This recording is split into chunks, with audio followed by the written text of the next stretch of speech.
Testing, testing. Good, coming through. Perfect. All right. If you don't have a seat yet, we have a couple other extra ones in the back. Brought in some chairs, so feel free. Door will be opening up, having some stragglers coming on in. So first, I wanted to thank everybody for coming tonight. I want to thank the Sport Management Club and the Sport Management Department for helping bring this event together.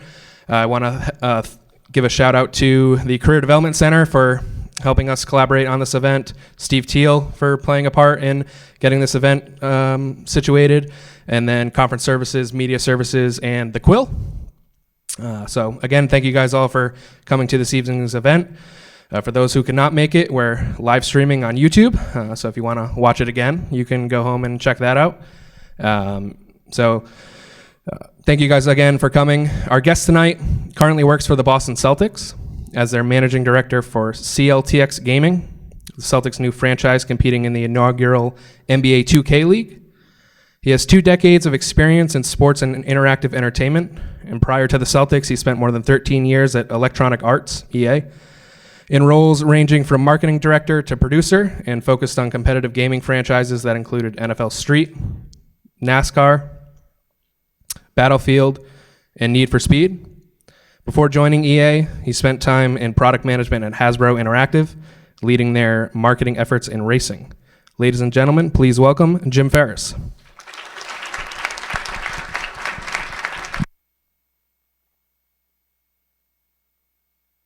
Turn that on. Is that working?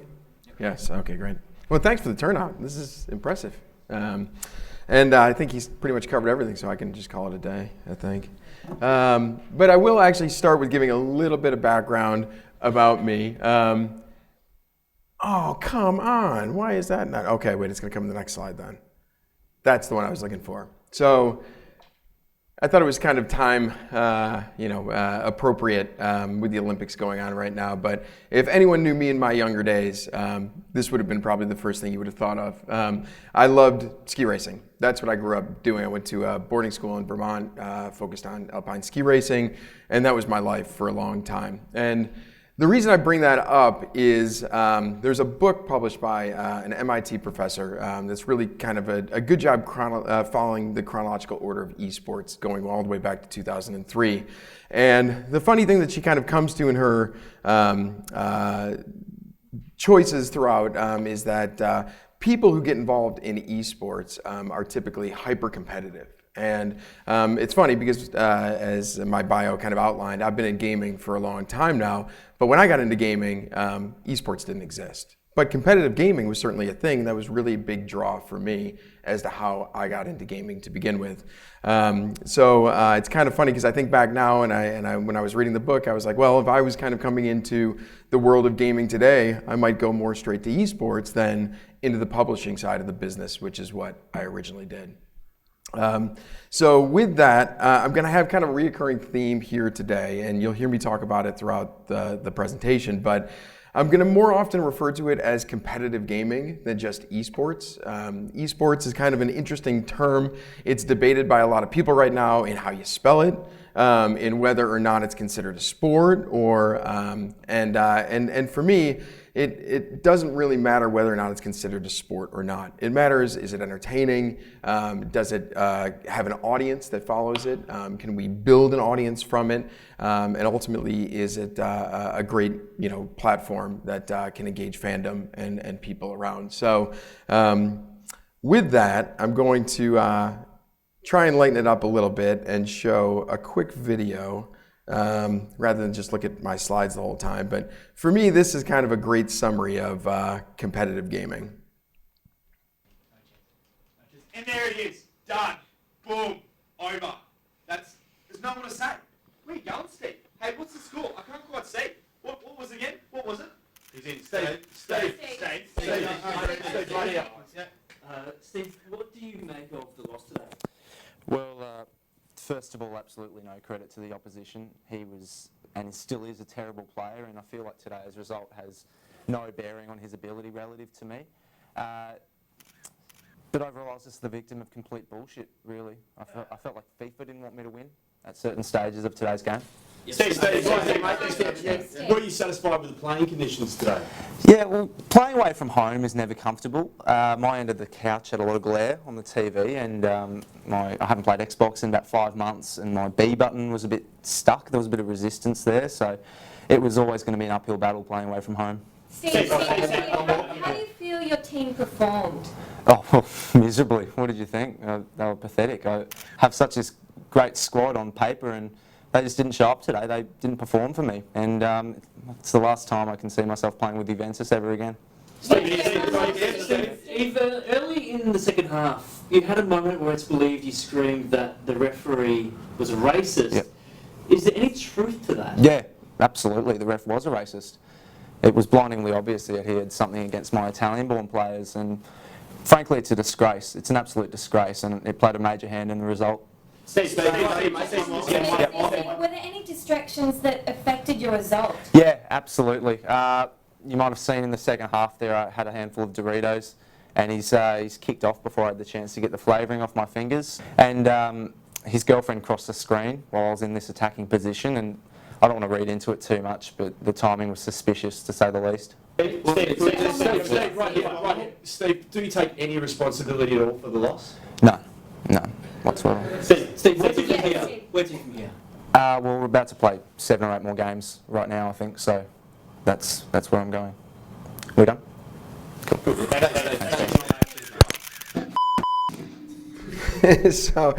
So for anyone who plays games, especially on the couch next to your friends, hopefully you can relate to that a little bit, because it's a very, very passionate, experience. And I love that was something we did at EA that kind of, again, was playing up that idea.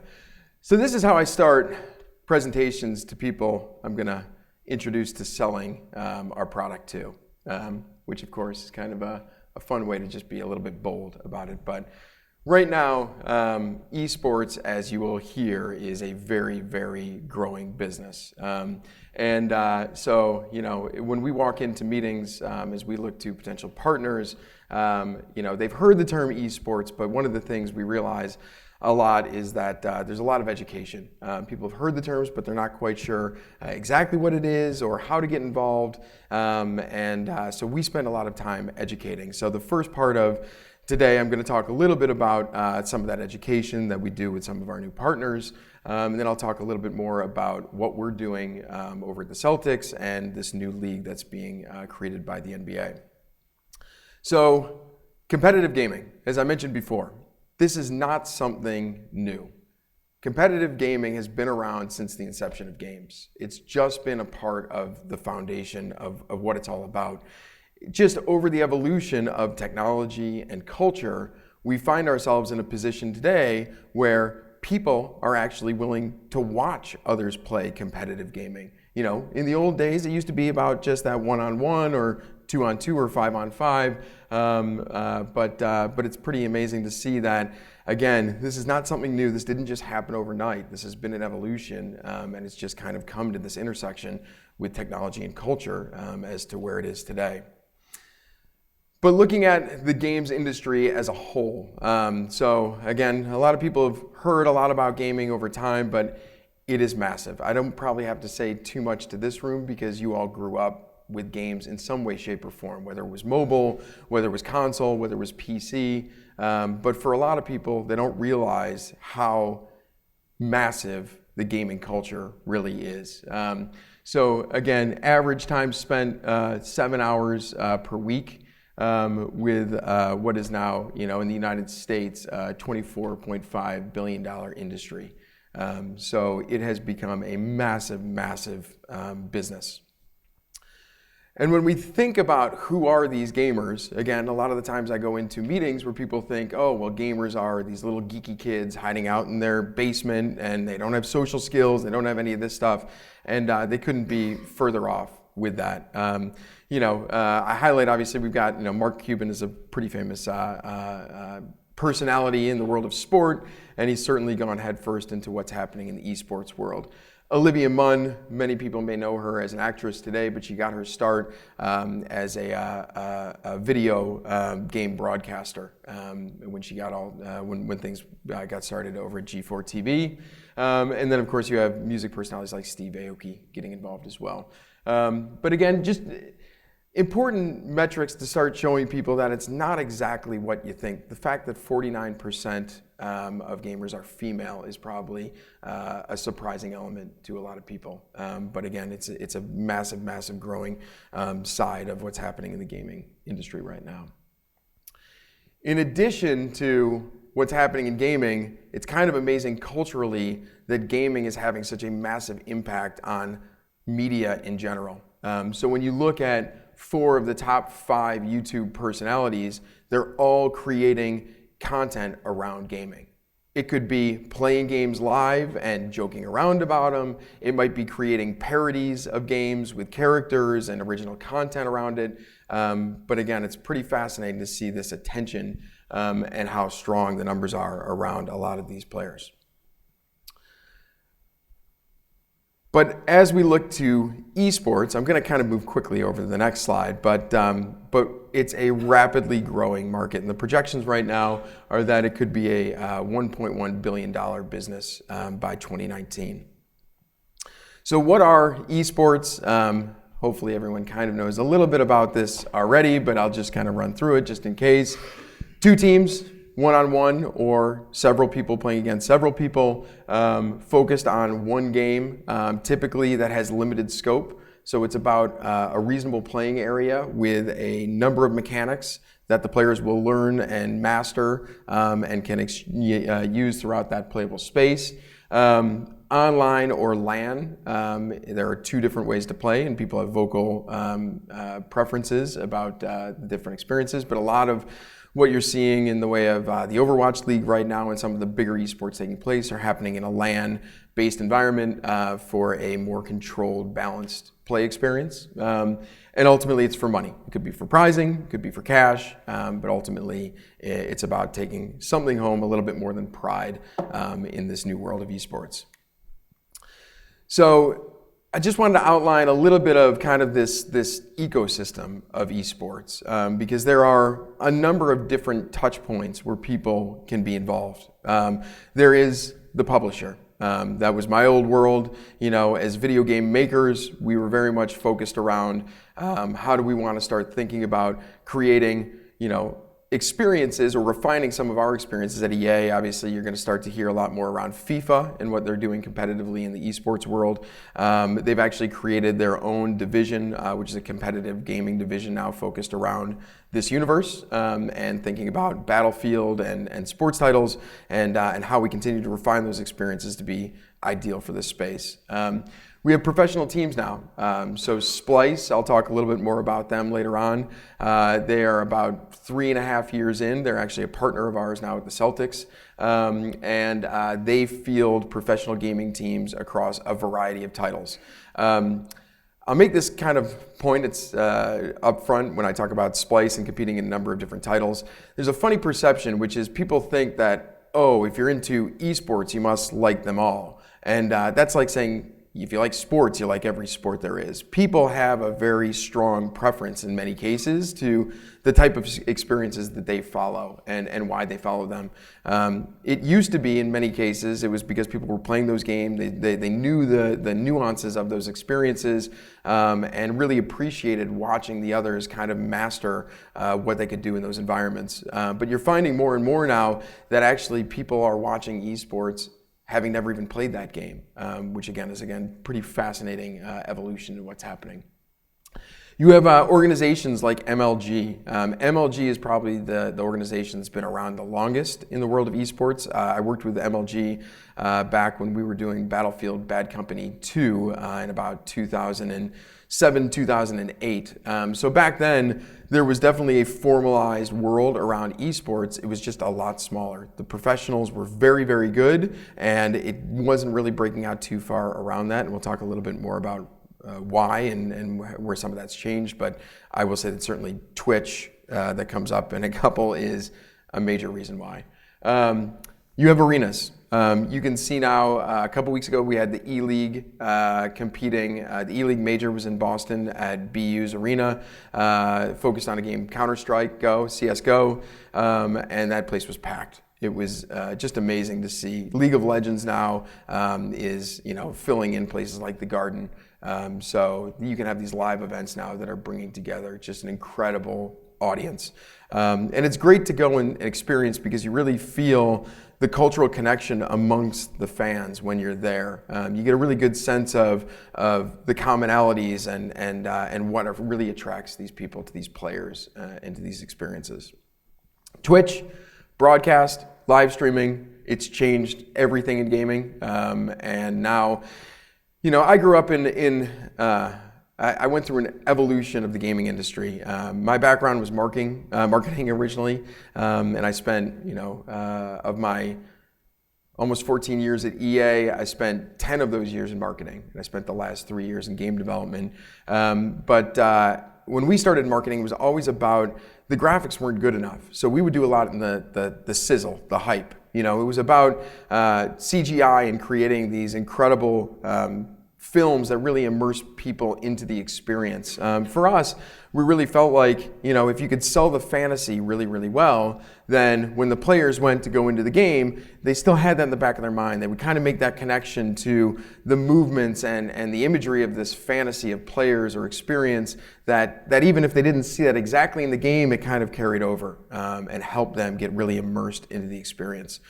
What Twitch has helped show, and I would say this is just a general marketing shift in culture, is that there is a desire for raw openness connection that Twitch offers that a lot of platforms don't. People don't want the hype as much anymore. What they want is that genuine and in many cases transparent connection to people and experiences. Not to say that when you go to Twitch, you aren't going to find plenty of actors that are certainly playing up personalities that are attractive to people, but it is about a little bit more of that raw one-on-one experience. And then, of course, you certainly have the social media side of things, which again becomes more and more options across social media and how we can engage with fans in the industry around it. And Facebook Live and some of the things that are happening even on those platforms as they try and evolve and compete in the space to get more and more gamers involved and esports players involved.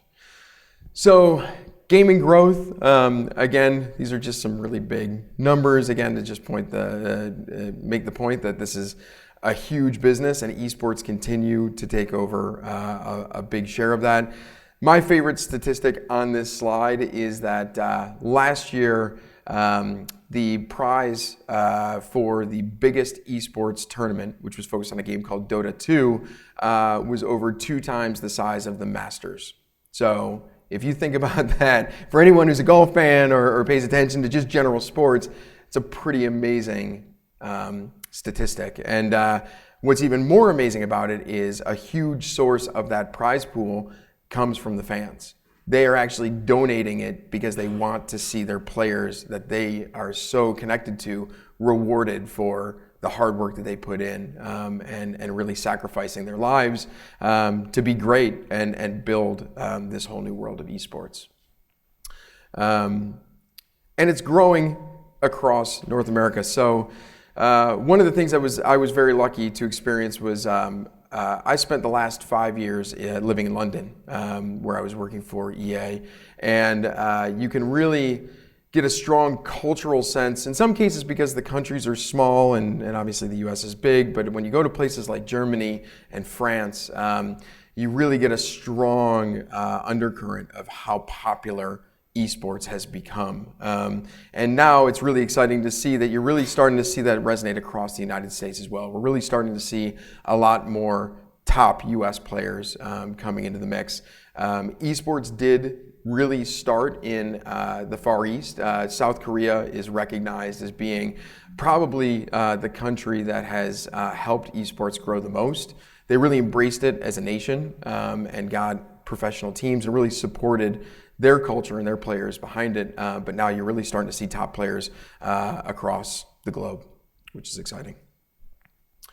Another kind of snapshot of what's happening with the esports audience. So right now, 26% of the entire global gaming population watch esports through various means. And again, that's a pretty impressive statistic when you think about how many players there are in the world. But it does skew a little bit towards, 63% of the players themselves, the competitors, are male and slightly older, 36 years old. I'm sorry, under 36 years old. So, but the competitive players, why am I saying slightly older? The competitive players you'll find will start to, depending on the game, might start to phase out around the mid to late 20s is starting to get a very seasoned player. A lot of the games like CSGO that are very fast paced, you'll find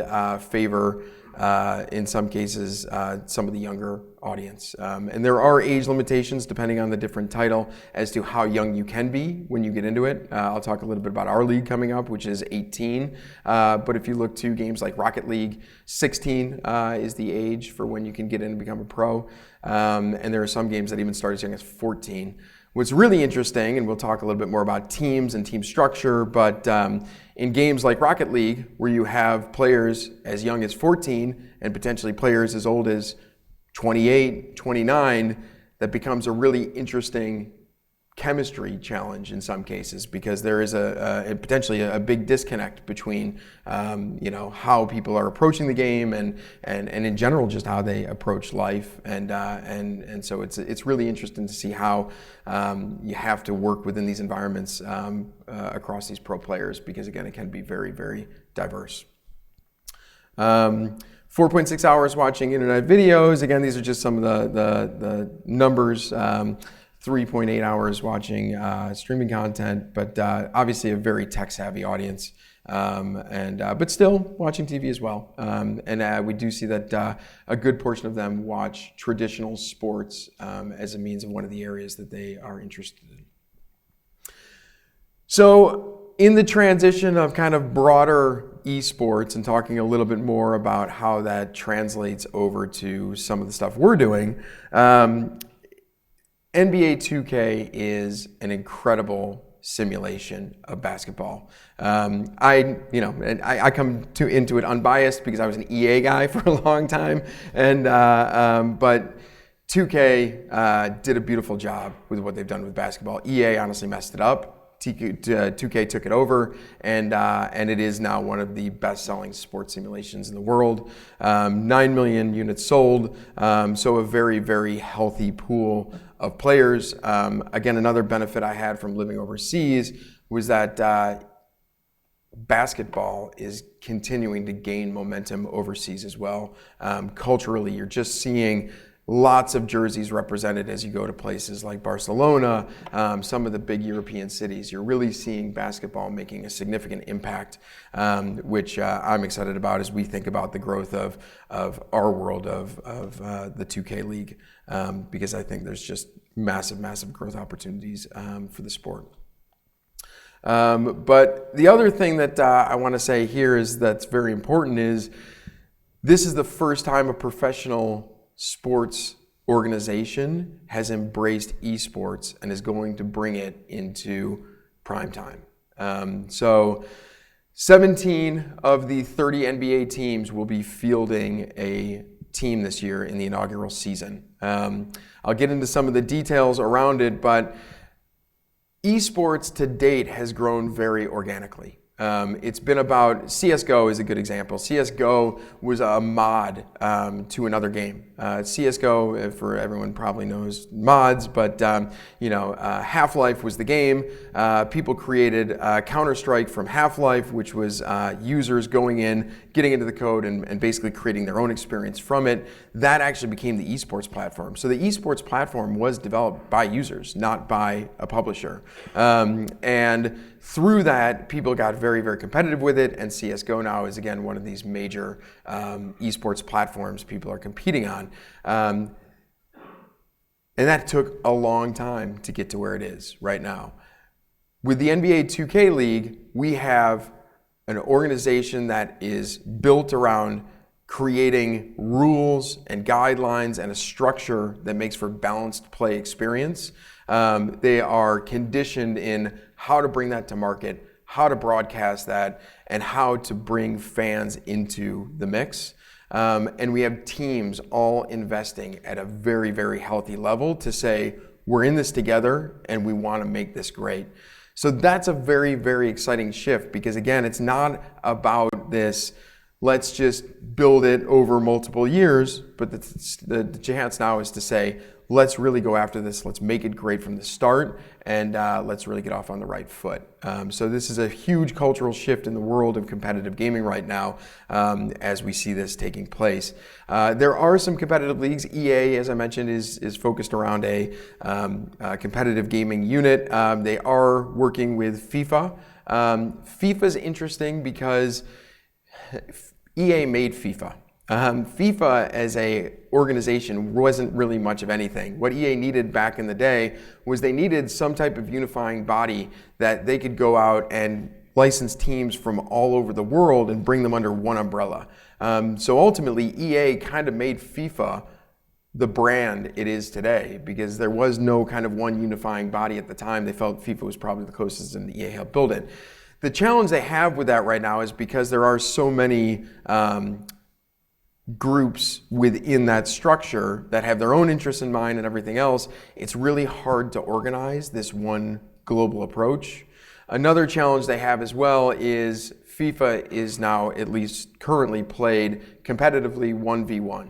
And for spectators of esports right now, that's not as compelling in many cases as seeing the team dynamics come together. Watching people play together, watching that synchronicity of how they work together in order to win instead of just that isolated experience. They have the same challenge with Madden as well. Madden is 1v1. We will be 5-on-5. There will be no AI in our competition. It will be 5 players competing against 5 players. And we believe that's just a much stronger platform to engage fans around the play and our players and team structure and chemistry. So, what is the NBA 2K League? So right now we are going through the qualifying stages of it. This has never been done before. If people have been watching the Overwatch League, which is a very successful approach right now by Blizzard and Activision, Overwatch is a great game. I will tell you from my perspective, I want every esport to succeed. It helps the greater good of what we're all trying to do. I think there's some incredible things happening right now in the Overwatch League that they're trying to test. They wanted to do something we're doing, but based on their structure, it didn't work out, which is they wanted to create this idea of a draft. They wanted to create this idea of how do we start with all of those Overwatch players and give them a chance to qualify for this great new opportunity. The problem that they had was Overwatch was a competitive esport experience for about a year before the Overwatch League came together. The teams that invested in participating already had invested in their own teams. They already had their own players. So they were not interested in doing a draft because they'd already spent a lot of money finding their best talent around the globe to play for them. So when it came around to the idea of having a draft, they said, no thanks, we'll just take our guys. And we, on the other hand, have the opportunity to do this experience, and it's never been done before in esports. So how this is playing out, and it's playing out right now, is anyone who owned a copy of NBA 2K18 on console during the month of January had the opportunity to go in and play the Pro-Am mode. So the Pro-Am mode is within the game. Anyone who has it can play it. And that is a create a character, go in, you can enter with friends or you can enter as an individual, and you get paired up and you play against others in a 5-on-5 experience. The rule was you had to win 50 games during that month to make it to the next tier of qualifying, which was released basically on the 1st of February, actually the 2nd of February. So only people who won 50 games during the month of January on February 2nd received a special mode to their NBA 2K game that was unlocked. So 2K, the publisher, just pushed it, an update to only those players. And now they started a whole second area, which we're now calling the Combine. During the Combine mode, which now goes from February 2nd until February 22nd, players have to go in as individuals. When you think about a traditional sports combine, it's about measuring the individual at this point now. What are their skills? Who are they as a player? And looking at them in isolation. So now, in this new mode, our players, there are 72,000 in the pool right now. So 72,000 graduated from January into this February tryout mode, and they are being whittled down, but they have to enter games as individuals. There's another new aspect around the game that was introduced, which is going to be part of the eSport version of the game, which is, I mentioned before when we were talking about eSports, how it's really important to have kind of a fixed environment, which we have. It's a basketball court. You know, there's only so far you can go within that space. But you need to have a lot of variables, but balanced variables, so that it comes down to the player and their strategy and how they go about the gameplay with their teams and you know, with their approach. That is really important. And so what has been introduced now in the Combine mode are the archetypes. So in the phase one, and I hope I'll slow it down a little bit because I don't want to get too confusing for people, but in the first mode, as I mentioned before, the Pro-Am mode, you could create a character and you would have attributes and you would have some perks, some things, some bonus elements that you could use depending on how you played that would give your character a little extra oomph. Now in the Combine mode, all of those elements are locked. So players have 25 archetypes to choose from.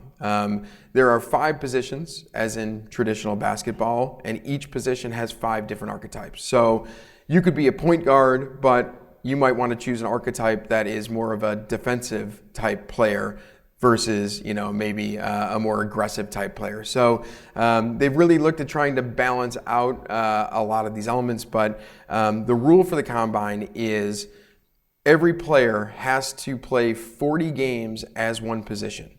They're allowed to choose any of the 5 archetypes within that position during those 40 games, but they have to choose one position. You know, are you a shooting guard? Are you a point guard? What is your position that you want to compete at? And so that is, again, happening real time right now.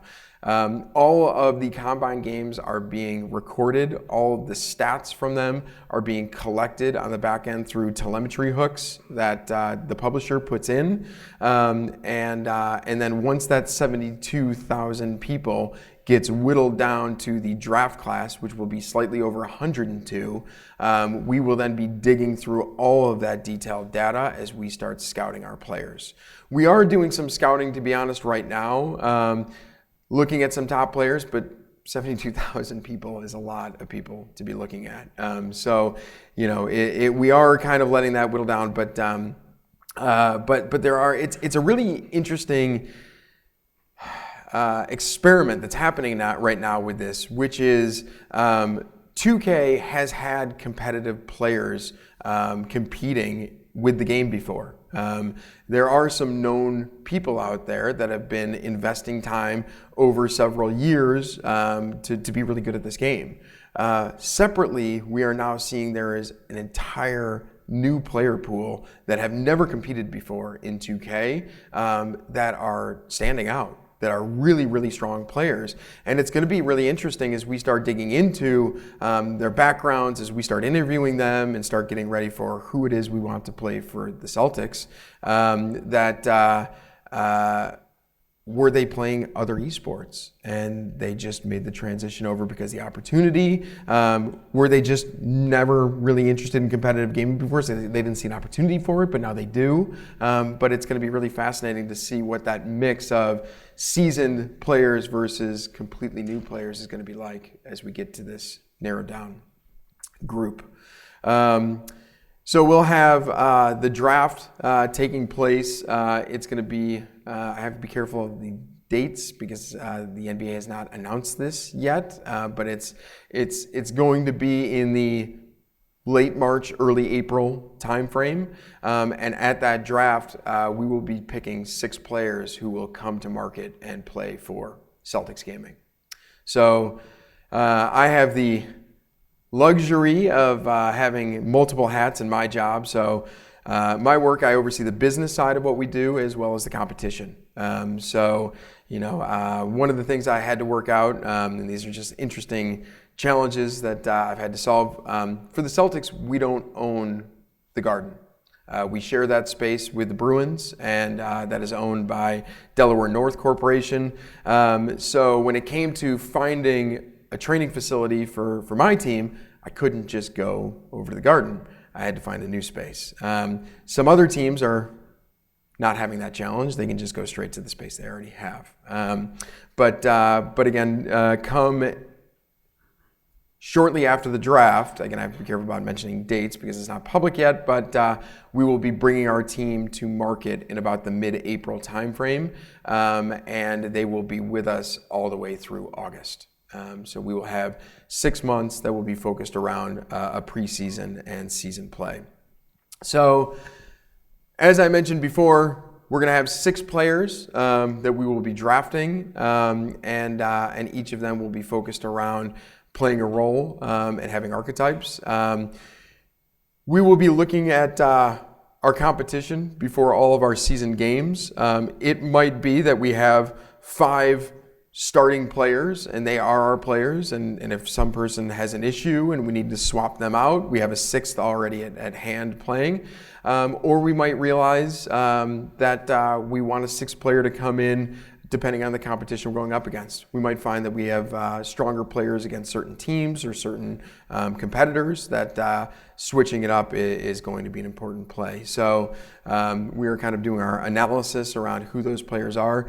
The one thing I will tell you that's very important for me is that I'm lucky enough to work for the Celtics, which have a very, very strong background in finding players that are quality people as well as great players. It's a really, really important aspect to the Celtics to kind of paint the picture of how important the players are and how they interact with the community. And the Celtics every year, the day after the draft, bring the players to market and do a community engagement event. Where they'll actually open a new facility for underprivileged kids or something along those lines. And we will be doing the same. The day after the draft, we will actually be bringing our players to market and doing a community engagement as well, event as well, just to show how much being a Celtic means to giving back and being a part of the greater Boston scene. We know right now that we will have our players under contract for 1 year to begin with, but we will have the opportunity to extend those contracts to several players so we can start building our franchise around some unique personalities and quality players. But we won't be able to do multiple year contracts with all of our players so that there's a nice turnover and it gives other people an opportunity to get in as we look to next season. We will be competing in a studio environment this year. So if anyone, again, I mentioned before, is watching the Overwatch League, that's where all of theirs take place as well. But it really allows for a great opportunity to build in the early stages, what does that broadcast system look like? How do we make sure that we are connecting the viewers in the best way possible with this experience? It very well could evolve over time to arena type settings, but in year 1 it will be in the studio. And this is probably the most fascinating thing to me, I won't say terrifying, but it's exciting, we'll just leave it that way, is that there's going to be a lot of players that we're going to draft who have never been on the stage before. And this is a fascinating thing about eSports. But when you think about traditional basketball, these players are coming up through a system. And those systems are conditioned around college ball and being introduced to media and interviews and this whole process around it. Whereas our players have probably never been on the stage before, probably never been interviewed by media, never been on TV and had to play live in front of spectators and what that's like. So it's going to be really important for us to not only find good people, but really help grow them, help them learn how to work with media, how to really develop a professional personality within this space. So that's going to be very, very interesting as we get into this coming year. I mentioned this before, but Splice is going to be an important partner of ours. I come at this from a very fortunate position where I kind of have this broad gaming background, but I sit with some of the best basketball minds in the world. And as I mentioned before, 2K is an incredible basketball simulation. As we start to look to scouting, we've built a massive scouting template based on gaming stats, based on player attributes, a lot of different areas. And I did that with Splice because we looked at the game. Splice is a competitive gaming group. They have never had experience in 2K, but they're on the other side of the spectrum. They know eSports incredibly well. They have teams of players. They've gone through the experience of, is it better for them to live all in one house? Should they have separate apartments? How do you have that chemistry? How do you treat them as professional players? How do you help them with nutrition? How do you support them with working out? How do you look at active recovery in between matches in the world of this competitive gaming experience? So I get to bring these kind of two worlds together, and kind of a case in point where I was talking about the scouting template is we've built this incredible, because we want to make a science out of it, we've built this template around how we're going to be evaluating our players based on the game. And within the next 2 weeks, I'll be sitting down with the assistant GM of our basketball operations and our head of scouting and actually looking at how do we go through the interview process? How have we thought about the key elements of looking at players as the Celtics organization to help us make decisions around who's going to be the right fit for Celtics gaming. So we find ourselves in this really unique place where we can leverage these two experts in their space and bring them together in what is this new league and experience that we look to grow over many years.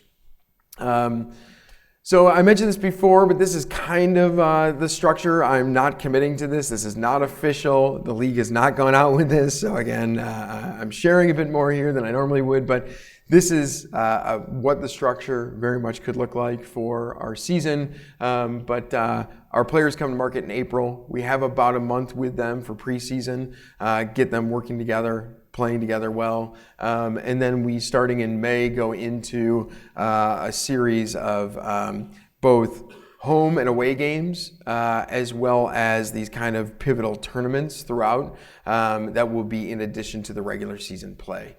But the regular season play will be a standard mix of home and away games.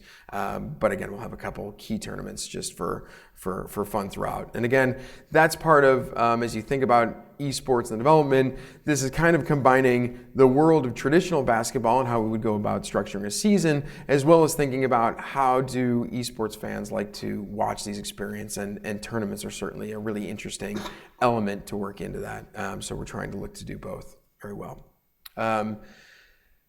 And through it all, this to me is the most exciting thing.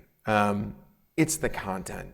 So I've talked to you throughout about this. We are doing a lot of new things in how we're approaching the NBA 2K League this year and how we think about our players. But I came from a world where we looked at the needs and motivations of players. We thought about, when we make a game, what are those elements that connect people to this experience, and how do we build on what we know about their emotional connections and what they look at to gain out of the experience. And now we're approaching, I get to approach this from the other side of it as well, which is not just how are they interacting with it as players, but as spectators as well, as fans. And content is critical to doing this. I showed in the opening kind of that fun piece around the EA Sports and connecting to the competitive play, but it is really about how do we bring more people in, and content, these players, their stories, what they're going to go through during the course of the season of people being plucked from who knows where, Alaska, Germany, and then being brought to Boston, spending 6 months competing together as a team, what that growth curve looks like for them as individuals, for them as players. I just kind of broke down, just for fun, some high-level things that just are really exciting to me as we think as Celtics about how do we build content around this, how do we share that content with our Celtics fans, with eSports fans, with potentially a new audience that we're building around the 2K League and 2K players. The scouting and draft elements, never been done before, incredibly exciting. Training and scrimmages, what are these players going through? What's a day in the life of these players? We have a facility now, we haven't announced it or where it is, and but it's going to be a great place where our players will spend 8 hours a day, 6 days a week, honing their skills, and what is life like there while they're going through that. They will also have their own living space in Boston as well. Competitions, we'll obviously have a lot going around that. We have to travel to our competitions because they'll be at a broadcast studio. How are they preparing for those matches? What are the highlights? And then certainly, again, the personal stories. It's a great thing for us when you look at how people connect with esports media. You'll find that people gravitate towards the team side of things or the player side of things. Some people both, but typically you'll find people gravitate more towards one or the other. The team side is how they function as a group and work together. The individual side is their unique personalities and how they connect one-on-one with these people through their streams, and understanding more about who they are and their sense of humor and their hobbies. That is that. So I wanted to save plenty of time for questions because I was kind of moving through a lot there. And at this point, I would love to just open it up and take questions. Please. I know they offered salaries. I've read an article that said so a first round would be $35,000 to Correct. $32,000. Correct. Yes. Yes. Yeah. So the way it's structured, so the league, the NBA, will actually do contracts with the players, and that's the news that they shared about a week and a half ago, which is pretty nice, So for these players, first round draft picks for 6 months will get a salary of $35,000. They will have all of their room and board taken care of during those 6 months while they're living in market. And then the later round picks will get $32,000 again for that 6 month period. Please. What console are you guys playing on these? I know EA does both PS and Xbox. It's a very good question. Go PC The league has not announced that yet, so it's a very good question. The only way I can answer that, and hopefully some of you who are in the know might be able to figure out a conclusion from this, but the only thing that has been released is that players will be able to use an Xbox controller or a PlayStation controller. They can use whatever they prefer. So that's how I have to answer that right now. Please. Your last slide about content. Yes. This esports experience, they're actually playing real people. Are you going to merge? No, they actually are not playing real paper. They're not gonna have real. They will have their own characters. Okay. So the whole thing about this league, and that's what you really find a lot with esports as well, is people want to create their own persona. They really want this for us is not about going and watching Kyrie play. It's about watching this person who is very good at this game and seeing that representation of them played out in the experience. We don't know yet how far the league is going to let them customize that player, but they will be playing as themselves, not as a traditional basketball player. Please. Do you think the Boston Celtics might venture into other gaming? Because I know teams such as Houston, Golden State, and the Cleveland Cavaliers, they ventured out of the League of Legends. Do you think the Boston Celtics might do something like that in the future? We've made the decision right now to focus on the 2K League. You are correct. So for some, I'll just name some teams, but the 76ers own Dignitas, and there are probably about a handful of NBA teams that have investments in professional esports teams playing in League of Legends or Dota. For us right now, it's really about building a franchise that's focused around a sport we know really well, and focusing on that. We think that our best opportunity in this space, our best opportunity for Celtics fans and potentially who we bring in is really around this content. So I wouldn't rule anything out, but I would definitely say for the near future, we do not anticipate focusing on other titles. Please. Of the 72,000 people that are currently active, what percentage are women? Do you know that? I do not know. It's a good question. We don't have detailed breakdowns, and it's part of the challenge because it's a big pool of players. And what we have is we have gamer tags, and then as we hone in more and more, we're going to be learning a lot more from the league side around more individual player profiles. But it's such a big pool right now that that we do not have that information yet. It's a good question. Please. So how will popularity take place in the draft process between YouTube and Twitch streamers? Say that again? Like how will popularity between Twitch and YouTube streamers come part in the draft process? Like will much more famous person be picked higher up than a less known person? So every team will probably give you a different answer. And it really comes down to what matters to those organizations. For us at the Celtics, we focus on winning teams. We believe that if we can build a successful, competitive team, that builds our franchise, and that's what we focus on. So for us, we split our priority. We say, how can they help us win, and who are they as people, and how will they as individuals help Boston, help their teammates, and really be a good fit for our organization. But those are the two things that matter most to us. But I can't speak for other teams. Some teams might prioritize other players' social reach or other things that they might find beneficial to their franchises. But for us, it's about winning and character. Please.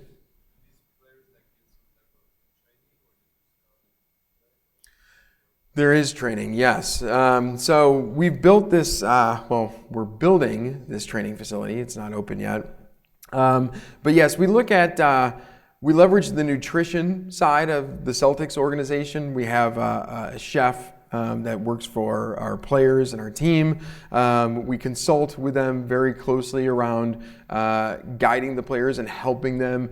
We're not going to force them to do it, but we certainly want to encourage them to be healthier. We know that they'll perform better if they are healthier. We have the advantage of a lot of experts in different fields that can help these players perform at their peak performance.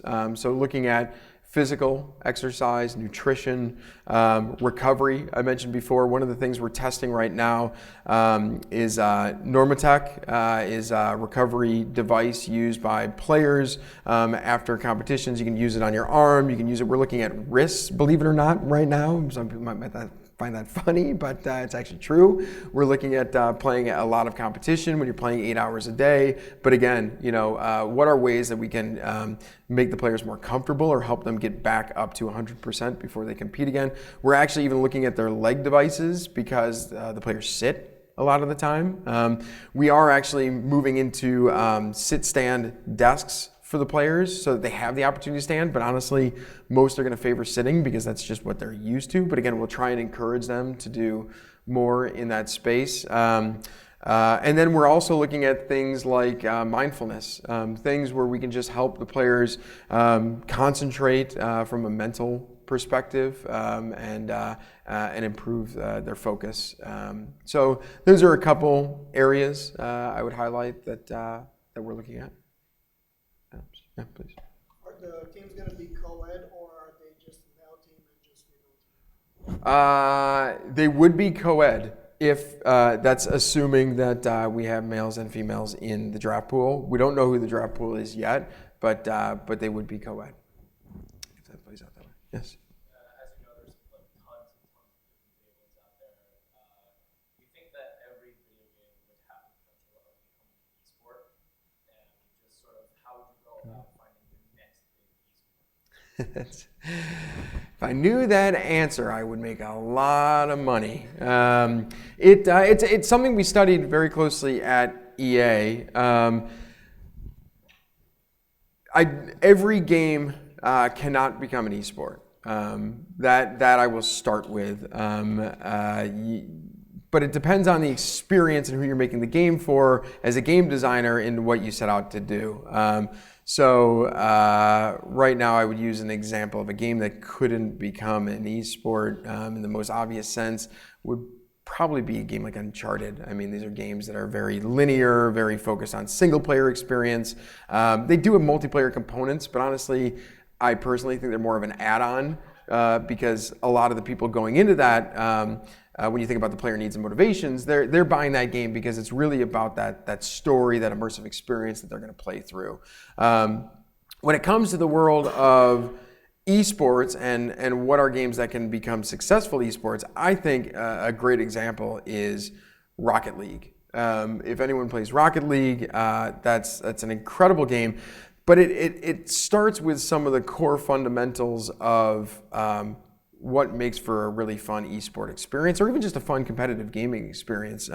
It's within an arena. The arena can be X size, but they did a really fun element where they allowed driving. It's a vehicle-based game, if people don't know. It's a vehicle-based game that's based around physics.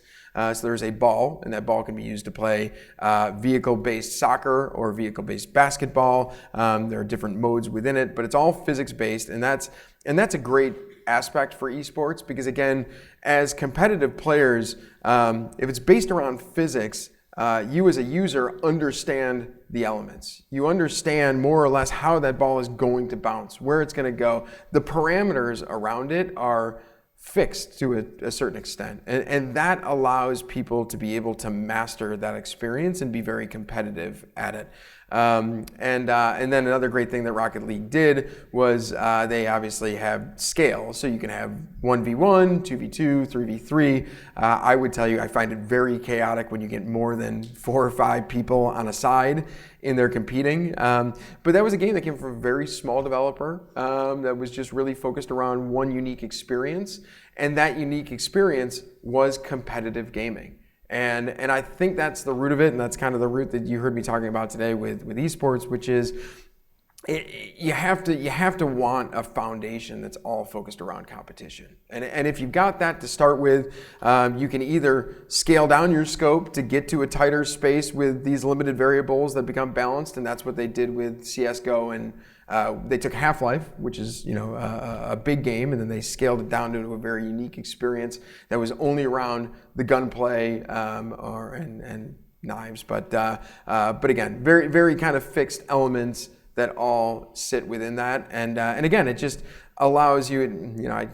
I'll make the analogy because my world started in NASCAR many years ago, but the goal is make it about the driver, not the car. In this space, make it about the player, not about the characters or the elements that give them an advantage. Really make it about how that player is as a player, and you'll find people really supporting that experience, both as competitors and as viewers. Jim, if you wanted to finish up with one more question, I'm right here. Now you're gonna make me feel bad. Do you want to pick the last one? That's your job. So. All right. I'm sorry. He was first up. Yeah, go ahead. What do you think this venture look like 5-10 years down the road? Do you think this is going to be something that NBA fans all over the place are soon going to be talking about regularly? Do you think that gaming fans will look at this and say, hey, if I just play video games on NBA 2K, I could possibly get me to do this? So what do you think this is going to look like? It's a great question, and I wish I could see the future a little bit. I can tell you what matters to me and what I'd like to see in 5 years' time, which is I want to see a league that has all 30 teams in it, not 17 of the 30. I think we'll get there. I'm starting to talk with some of the teams that aren't participating right now that are interested in getting involved next year. So I think that's the first place to start. Let's get everyone in, and let's fill that out. I'd like to see an opportunity for a kid growing up in New England who maybe has dreams of playing for the Celtics one day, but isn't 7-1. You know, who maybe doesn't have the physical opportunity to be able to compete at that level in the real world, but has the basketball mindset, the knowledge that they could go in and be great at this game and recognized for it and appreciated for it, and so you know that's a long-term plan for me, is to kind of build out that grassroots system across New England where, you know, yeah, these are the pros, but how do I get there? You know, what's my starting point? How can I work my way up? So that's really important to me. I'd like to see, these are my dreams a little bit. I'd love to see kids that maybe are into consuming media consumption has changed completely. We find, you know, a lot of people spending more time on Twitch than on traditional TV in many cases.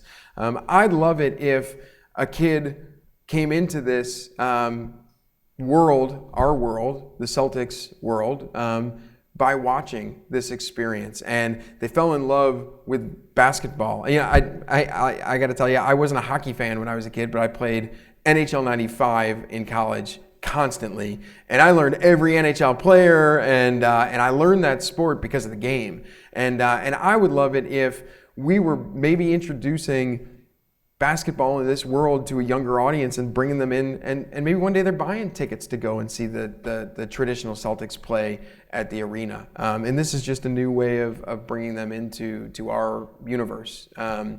But those are probably a couple of key points I would say I'd like to see 5 years. I have to say, an hour does not give you justice to explain esports, but you did a great job. So round of applause for Jim, please. And then on behalf of the university, this is a little welcome gift for you, so thank you very much. So if you guys, another round of applause, please, for Jim and the Boston Celtics. Thank you guys for coming, and we hope that you guys have a great night.